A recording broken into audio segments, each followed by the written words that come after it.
Student, welcome to CR international online classes. कैसे हो बेटा?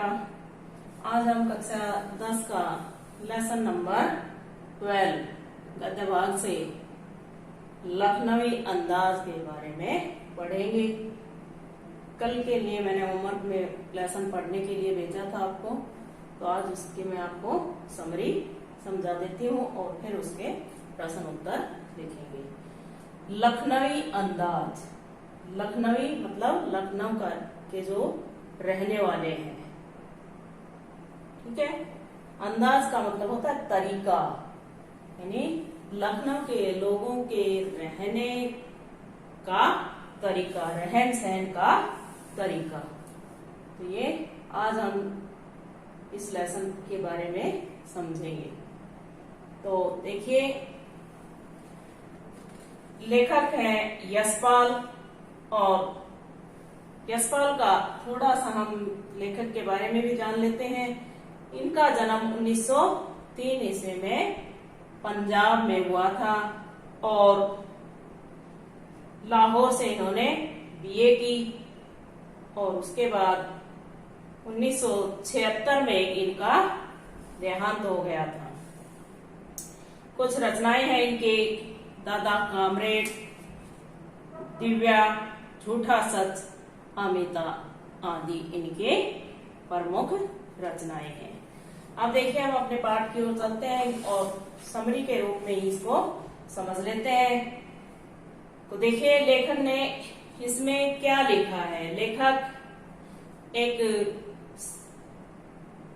ट्रेन द्वारा यात्रा कर रहा है, सेकंड क्लास के डिब्बे में उन्होंने टिकट खरीदा है और वो यात्रा के लिए रेलवे स्टेशन पर चले जाते हैं। वहां लेखक का मानना था कि थोड़ी दूरी के लिए कोई जरूरी नहीं होता कि हम टिकट बुक कराएं, लेकिन उन्होंने क्यों लिया ऐसा, क्यों किया? क्योंकि वो एकांत में बैठकर अपनी कहानी के बारे में अपने कुछ देख सकता था, कुछ लिख सकता था। इसलिए उन्होंने ये सोचा था कि मैं कुछ नई कहानी लिख सकूंगा वहां अकेला बैठकर। लेकिन क्या हुआ? ऐसा हुआ? ऐसा नहीं हुआ, क्योंकि जब उन्होंने लेखक ने डब्बे में प्रवेश किया तो वहां पहले से ही एक सज्जन बैठे हुए थे। वो आराम से बैठे थे और उन्होंने अपने सामने 2 खीरे तौलिए पर रखे हुए थे और बड़े ही इत्मीनान से पालथी मारकर बैठे हुए थे। लेखक के आने से उन्हें थोड़ा बहुत विघ्न अनुभव हुआ। विघ्न होता है बाधा।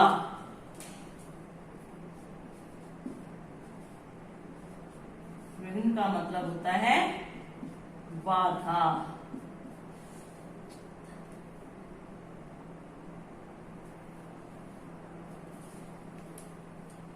उन्होंने लेखक से बात करने का उत्साह नहीं दिखाया। यानी जब लेखक, ऐसा होता है प्राय जब कोई भी अचानक से या कोई भी आता है तो हम उससे परिचय करते हैं, कुछ जानने की कोशिश करते हैं, लेकिन उन सज्जन ने ऐसा नहीं किया। और तब उन्होंने ऐसा नहीं किया तो लेखक ने भी उनकी तरफ ध्यान नहीं दिया। यानी लेखक भी अपने आत्म सम्मान में उनकी तरफ देखने से अपनी आंखें घुमा ली, फिरा ली। नवाब साहब ने फिर क्या किया उसके बाद कि उस खीरे को खिड़की से बाहर निकालकर लोटे से पानी लेकर उनको बाहर ही धोया और धोने के बाद उनको तौलिए से अच्छी तरह से पोंछा, साफ किया उनको। फिर उन्होंने उस तौलिए पे रखे खीरे को एक सिरे से काटकर, जैसे खीरा काटकर उस पर नमक लगाकर मलते हैं तो उसका जो कड़वापन है, उसका जो कड़वाहट है वो निकल जाता है झाग के रूप में। इसीलिए तो कहा गया है कि खीरा सिरते काटिए मलियत नमक लगाए। तो नवाब साहब ने उनको, लेखक को कहा कि जनाब आप खीरे का शौक फरमाएंगे, यानी आप खीरे का स्वाद लेंगे। लेखक ने शुक्रिया अदा करते हुए मना कर दिया, यानी थैंक यू कह दिया। जैसे हम कोई चीज हमें देने के लिए बोलता है तो हम बोल देते हैं ना नो थैंक यू, तो इसलिए लेखक ने उन्हें शुक्रिया कहते हुए मना कर दिया। अब नवाब साहब ने तौलिया झाड़कर बिछा लिया और उस पर उन खीरों को एक के बाद ऐसे सजा लिया और चाकू निकालकर उसका एक सिरा काटकर उनका झाग निकाल दिया, यानी उनका कड़वापन निकाल दिया और फिर बड़ी ही सावधानी से एहतियात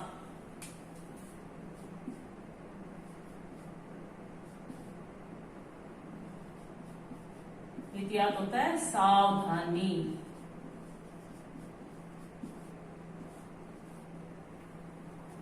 एहतियात का मतलब होता है सावधानी, यानी उन खीरों को बड़ी ही सावधानी से पोंछा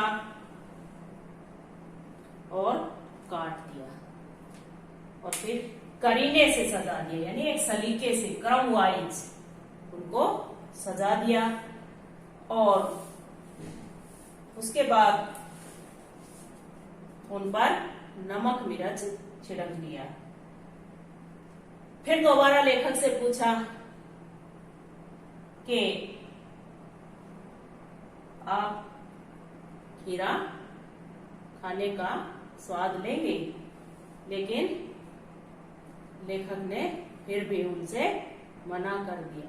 फिर उन्होंने बताया कि ये लखनऊ का बालम खीरा है और इसका स्वाद बहुत ही अच्छा है, और लेखक का भी मन तो कर ही रहा था, लेकिन पहले मना कर चुके थे, एक बार मना करने के बाद दोबारा कैसे हाँ करें, तो इसलिए लेखक ने इस बार भी उन्हें मना कर दिया।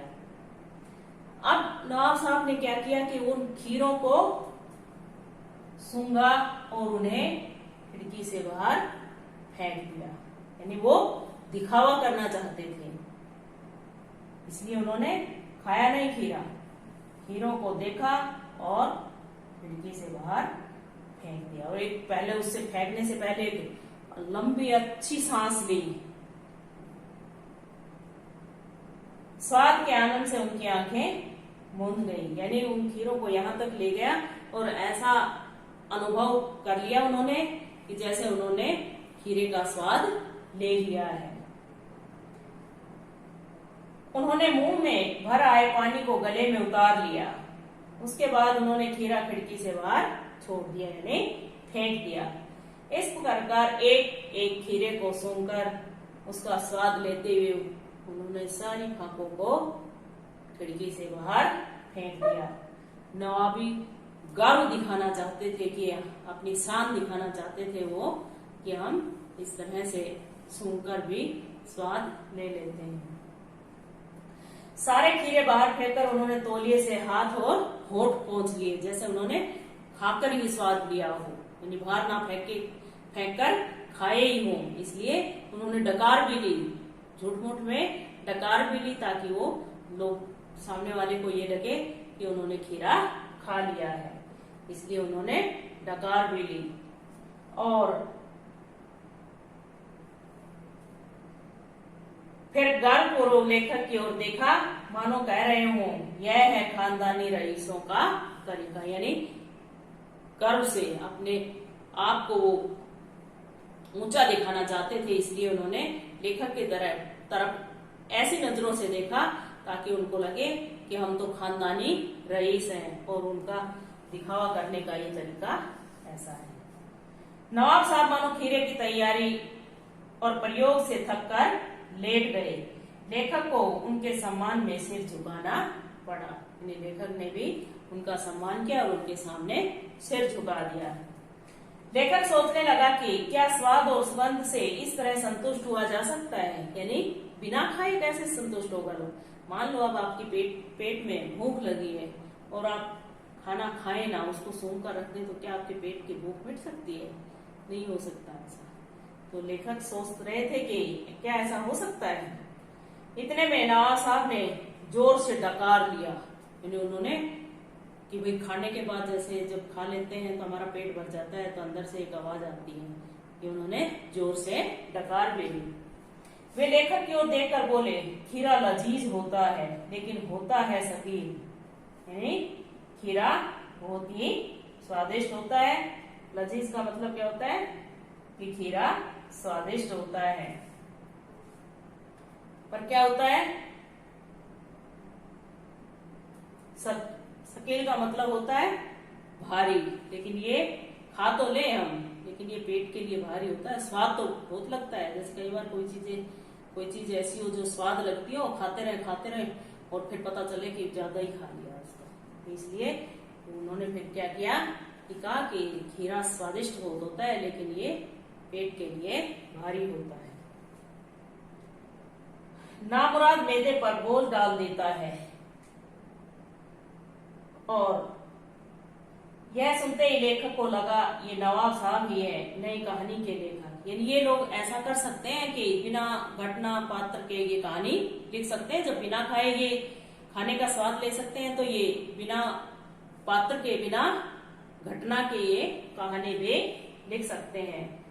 अगर सुगंध और स्वाद की कल्पना पेट भर सकता है, तो बिना विचार, घटना और पात्र के नई कहानी क्यों नहीं लिखी जा सकती। यानी ऐसे ही लोग कर सकते हैं ये ऐसे काम, जो दिखावा करने वाले लोग हैं वही लोग ये ऐसे काम कर सकते हैं। ठीक है बेटा, ये लखनवी अंदाज हमारा पूरा छोटा सा लेसन है जो आज हमने पढ़ लिया है।